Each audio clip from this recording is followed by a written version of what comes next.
This channel does not promote any violent, harmful, or illegal activities. All content provided by this channel is meant for an educational purpose only. আর এই মুহূর্তে যে খবর পাওয়া যাচ্ছে আপনাদেরকে জানিয়ে রাখি, অনুমোদিত মাদ্রাসার দাবিতে বিক্ষোভ। এই মুহূর্তে সেই ছবি আপনারা দেখছেন। অনুমোদনের দাবিতে বিক্ষোভ। রঞ্জিত আমাদের প্রতিনিধি আমাদের সঙ্গে রয়েছেন। রঞ্জিত থেকে জানতে চাইব কি দাবি তাদের, কি চলছে।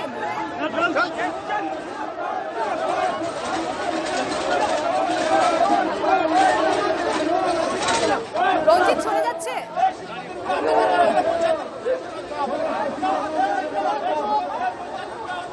রঞ্জিতের সঙ্গে আমরা কথা বলার চেষ্টা করছি, তবে আপনারা এই মুহূর্তে ছবিটা দেখছেন সরাসরি টিভি9 বাংলা এক্সক্লুসিভলি যে ছবি দেখছেন।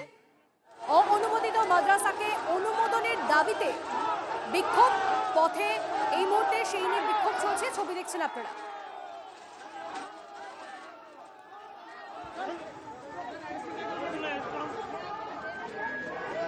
রঞ্জিত আমাদের প্রতিনিধি আমাদের সঙ্গে রয়েছে। রঞ্জিতের সঙ্গে এই মুহূর্তে জানার চেষ্টা করবো, রঞ্জিত কি চলছে।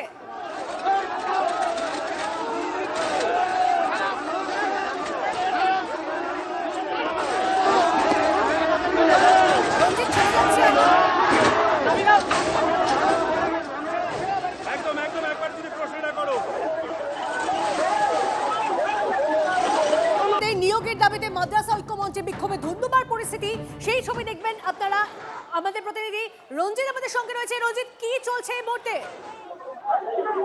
দেখো, যে মাদ্রাসা অর্থাৎ আনারের মাদ্রাসা শিক্ষক মঞ্চের পক্ষ থেকে কিন্তু মাদ্রাসা ভবন অভিযান এবং সেই অভিযান নিয়ে কিন্তু ধুন্ধুমার কাণ্ড, যেটা মূলত তাদের দাবি যে মাদ্রাসা দাবি আনারের মাদ্রাসা রয়েছে, সেই আনারের মাদ্রাসাগুলোকে অ্যাডেড করার জন্য মুখ্যমন্ত্রী একাধিকবার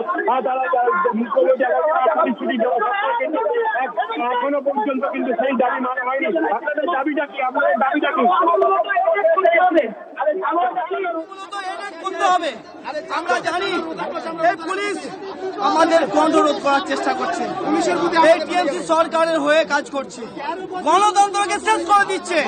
এবং আমাদের আপনাদের যে 235টি আনএডেড মাদ্রাসাতে অ্যাডেড করার চেষ্টা বলেছিল, মুখ্যমন্ত্রী প্রতিশ্রুতি দিয়েছিল, সেগুলোকে এখনো পর্যন্ত হয়েছে? সে টাকাটা শেষ খেয়ে ফেলেছে, মমতা বন্দ্যোপাধ্যায় খেয়ে ফেলেছে।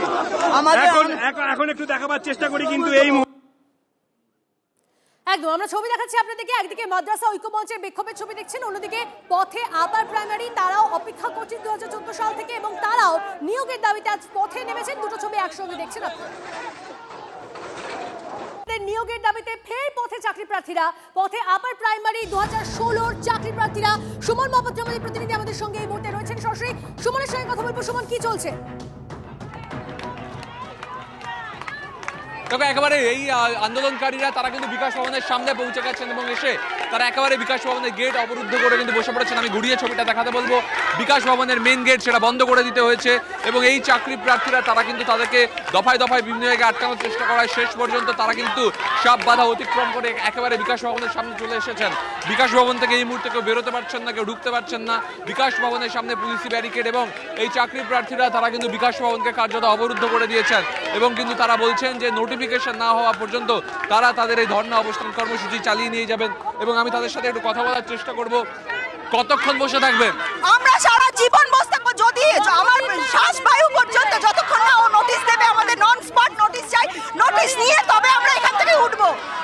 শেষ মুহূর্ত পর্যন্ত এখানে বসে থাকবো যতক্ষণ না তারা এই বিক্ষোভ চালিয়ে নিয়ে যাবেন বলে জানা যাচ্ছে। আপাতত তোমায় ধন্যবাদ সুমন, নজর থাকবে।